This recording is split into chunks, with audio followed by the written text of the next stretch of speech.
In 17 years since the Ginwala Commission of Inquiry that looked into Advocate Vusi Pikoli's fitness to hold office during his tenure as National Director of Public Prosecutions raised questions about Advocate Menzi Simelane's integrity as Director General of the Department of Justice and Constitutional Development. The Constitutional Court invalidated his appointment as NDPP by then-President Jacob Zuma in 2010, finding that Zuma failed to consider the Ginwala report. But it seems time has done little to change Simelane's view of events. He told the 7-member advisory panel that the findings of the inquiry were not against him. There are observations made in the report about you having withheld some documents, not cooperated, not being a reliable witness. Those are very specific. Whatever technical term we can use, those were made there.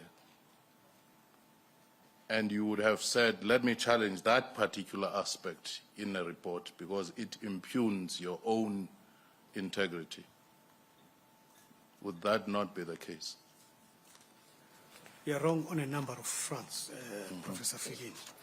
There's no technicalities that was getting into.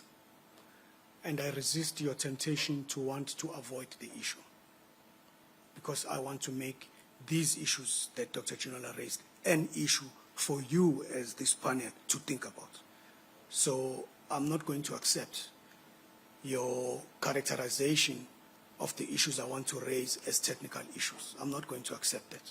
But just before Simelane took to the hot seat, former investigating directorate head, who's also vying for the National Director of Public Prosecutions post, told panelists that the capture of the NPA became evident in the same year in which Simelane was appointed. As the interviews unfolded, it was very clear to me that the purpose was to appoint people loyal to what they considered their faction and not people loyal to what they considered the other faction, which was the Willie Hofmeyr faction. And I remember thinking this is extraordinary because we were appointing people in asset forfeiture. We were developing people in asset forfeiture. It's a very unique skill in the NPA. So there were people who had developed experience and applied themselves, and they were ripe for appointment. They were not recommended in the end over my recommendation. Cronje also told panelists that Simelane withdrew an application in which a court had granted an interim preservation order during her term with the Asset Forfeiture Unit. Also concerning for panelists was Simelane's admission that he held a meeting as NDPP with the late human rights lawyer, Advocate George Bizos. Why particularly you had to call somebody who was familiar with the case, coming through from being there to sit in the meeting, if the intention was not to deal with the case itself? No, the gentleman is in the NDPP's office, but I'd asked him to go and speak to the prosecutor at the court about the particular matter to find out.